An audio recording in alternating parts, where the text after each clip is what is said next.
Boa noite, sou Marcos Silva de Moraes. Como eu disse anteriormente, né?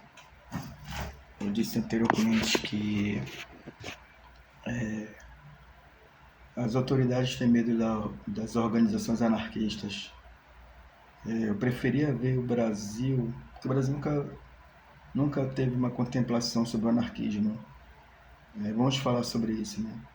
Ele, na verdade, ele nunca foi um país que já viveu a democracia, república, ditadura, comunismo, socialismo, mas nunca viveu a anarquia.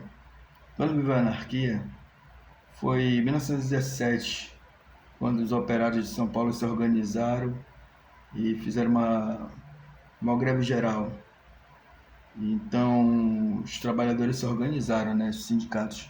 Hoje, diferente hoje em dia, porque os sindicatos hoje em dia eles são muito voltados para o banditismo, não defendem mais a classe trabalhadora, não são mais representados pela classe trabalhadora. Tem crime organizado, tem Estado organizado, sociedade desorganizada, mas não existe anarquismo no Brasil.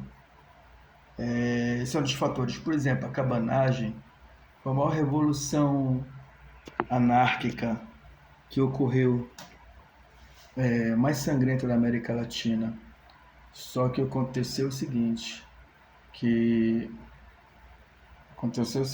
que os documentos históricos eles se perderam, foram saqueados, né? Eles estão em Portugal e Inglaterra. Nem o povo paraense sabe que foi uma cabanagem, a Revolução Cabana. E os historiadores eles falam muito que essas famílias tradicionais sobrenome que tomaram a liderança da cabanagem, querer ser presidentes revolucionários cabanos, eles iam trair o povo. Aí a Revolução Cabana também fracassou porque ela foi um o povo estava muito revoltado e não queria saber de liderança. E passaram 8 meses no poder e não se preocuparam em defender a cidade. Aí quando veio o rechaço dos caramarus portugueses, né? E foi o maior banho de sangue aqui na América Latina. Os historiadores não falam que a maioria não identifica a cabanagem como uma revolução anarquista. Então nosso povo por natureza ele já tem essa filosofia consigo. Em política, pelo menos em política. E a cabanagem foi 5 anos de guerra civil que ocorreu. E, como diz, né, o povo paraense tem uma memória muito curta, não conhece nada de história, da sua própria história. Você viajar para o interior do Pará, ainda você vê os resquícios da falta de cultura, de educação profunda em relação ao conhecimento histórico que representou a cabanagem. Então, ninguém sabe de nada e todo mundo fica a Deus dará quando se trata de cultura e educação nesse país e principalmente nesse estado. Por isso que nós temos esse sangue separatista.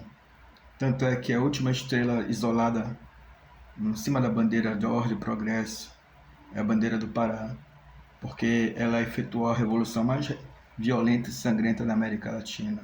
Foi a cabanagem. Não foi a farroupilha, não foi Canudos. Se bem dizer que o coronel Fontoura, da Polícia Militar do Pará, levou 360 homens e fizeram um banho de sangue em Canudos. Assassinaram várias pessoas lá. O exército brasileiro não conseguiu fazer isso. Mas a polícia paraense conseguiu praticar essas atrocidades. Então são coisas que a história negam pro povo, entendeu? Então, muita falta de leitura, falta de conhecimento, falta de tudo, né? Cultura, educação, leitura. O povo ele vive perdido nisso. Ele não tem esse conhecimento. Não tem hábito da leitura, não tem uma educação bacana e não tem uma cultura inteligente. Então, infelizmente, os políticos daqui fazem o que bem entendem, os coronéis estão aí passando de seja o seu bastão já para os netos tomarem conta do Estado, das políticas do Estado, dos interiores, entendeu? Então, o que ocorre é essas fatalidades que nós vivemos em relação à política, entendeu? E automaticamente não conseguimos ser emancipados, né? Esse fundo de história é escasso. Os historiadores geralmente passam só nas escolas públicas coisas insignificantes, não toquem em assuntos polêmicos. Tanto é porque muitos têm o rabo preso com o Estado e com seus partidos políticos, principalmente de esquerda. Mas a direita, também é até um absurdo falar de direita no Brasil, porque a direita ela advém de uma cultura de política europeia. Por exemplo, a direita ela tem a ver com a Itália, com o fascismo italiano, com o nazismo alemão. Por que já pensaram em querer fazer uma cultura de direita no Brasil? Isso aconteceu com Plínio Salgado, com esses idiotas aí, integralistas aí, fundadores do integralismo, que queriam brasileirar a direita. Não existe isso. Transformar o índio em herói, entendeu? Os heróis nacionais somos todos miscigenados, né? Mas tem aquele problema que a direita sempre teve, que tem essa questão do domínio de classe. E geralmente era a burguesia que... É política de burguês, não é política entendeu? Não é política de povo para o povo. Os esquerdistas, os esquerdistas comunistas pecam pesado porque eles fazem a velha política do populismo. O Vargas também, que era da direita, fazia isso. Os militares faziam isso. Entendeu? Os anarquistas já fazem uma política diferente. É autogestão, autogoverno. Você se autogovernar, autogerir a tua empresa, autogerir a tua empresa, autogerir a tua vida, organizar a tua vida, autogovernar a tua vida. Mas aí quando o camarada, eu fiquei pensando, né, aqui no Pará, quando o cara ele é subversivo e existe muito esse conflito, essas perseguições políticas, como é que o cara vai se organizar? Ainda mais o cara se declarando inimigo do Estado, sendo anarquista. É o caso é que aconteceu com alguns intelectuais como Bruno de Menezes e outros aí, entendeu? Os caras serviram foi quando o cara é um grande intelectual no meio do anarquismo, o cara vai ser usado como pau-mandado do Estado para sobrevivência, entendeu? E não tem como se organizar, não tem como a sociedade virar essa pirâmide de cabeça para baixo, porque primeiramente o povo não está interessado nessa situação, ele quer coisas fáceis e supérfluas, ele quer alguém para governar por ele, alguém que mande nele, alguém que faça tudo por ele, entendeu? Ele estava esperando o Messias descer do céu para salvá-lo. Ele quer um Deus para salvá-lo, um Jesus Cristo. Mas ele também quer que o tirano fique lá no poder. Ele esquece que o tirano fica no poder e vai fazer o que bem entender com a vida dele, entendeu? E ele não vai se libertar nem nada. O que acontece é essa situação aí, entendeu? Infelizmente, a sociedade ela tem a sociedade ela tem esse problema, entendeu? Esse problema muito sério de querer, de mandar, faz parte da natureza humana. É uma natureza fodida, autodestrutiva. Por isso que a civilização nossa, ela está condenada a se destruir, se autodestruir.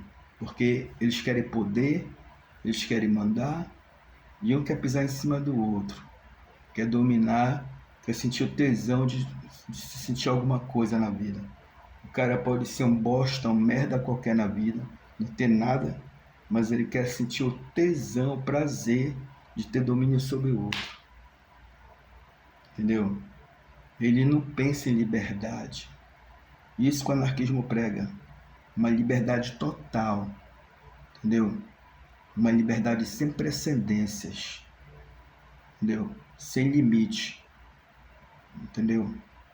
E no plano econômico, no plano filosófico, entendeu? No plano educacional, no plano cultural.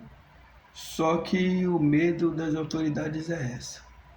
Como eu disse anteriormente, o crime organizado pode se organizar, o Estado democrático de direito é organizado, os partidos políticos com suas trupes de corruptos são organizados, né? Em Brasília, ainda tem um palacete deles ainda para se organizarem. Os sindicatos por trás. Sindicatos eram armas de trabalhadores. Os anarquistas utilizaram muito sindicato. O anarquismo é tão organizado que ele utilizava os sindicatos, entendeu? Os sindicatos para ser arma do trabalhador. E hoje em dia, o que são os sindicatos? Nada. Há nada a não ser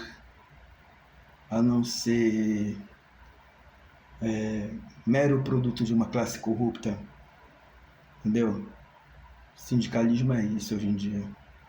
Não é um sindicalismo autônomo, voltado para a classe trabalhadora. É um sindicalismo pelego, pau-mandado, como o Sindicato dos Músicos, dos Professores e outros, e vários ramos de produção. Já pensou como se o Brasil tomasse, todos os trabalhadores tomassem todos os ramos de produção, tomasse o poder das fábricas, para organizar as fábricas, entendeu? No meio do povo, o povo mesmo tomando decisões, entendeu? As escolas com racionalidade, com racionalismo mesmo, entendeu? Uma educação racional, uma cultura inteligível, não é imbecil como essas aí que aparecem. Uma cultura mais racional, mais inteligível, inteligente, entendeu? Olha o perigo que eu estou falando aqui. Estou falando de emancipação, de libertação. Não é essa palhaçada que os líderes religiosos pregam, entendeu? Esse acefalismo sem pé na cabeça que os líderes religiosos pregam, ufanistas, entendeu? Não é isso que esses idiotas nacionalistas pregam, ordem e progresso. Desde que eu nasci, eu vi o lema da bandeira, ordem e progresso, mas eu queria saber qual desses idiotas entre a esquerda e a direita, os governos de esquerda e direita, que manteram a sociedade em ordem e progresso, que não fosse através da violência, da polícia, do Estado e do Exército. Eles deixaram a sociedade em paz, se organizar, ser livre, por acaso? Existe uma justiça tirana e uma grande justiça social, que é um abismo infinito, imenso, profundo, que separa os seres humanos.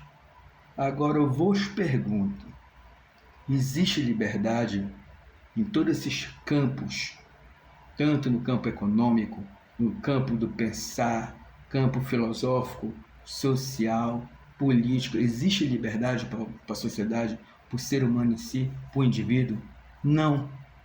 A gente tem que lutar por isso, entendeu? E é esse que é o medo das autoridades. Que cada um se emancipe, cada um consiga pensar por si. E o homem que pensa é perigoso. Imagina um homem que pensa por si próprio. E não está nem aí para a lei, não está aí para ditames políticos, ditames militares, ditames de justiça. Não está aí para nada disso, para nada de que exista tirania. Tudo que sufoque o homem. Pois é, como diz o grande Rousseau, o filósofo Rousseau, o homem ele nasceu livre, mas, no entanto, ele vive acorrentado de todos os lados e a sociedade apodrece. Boa noite.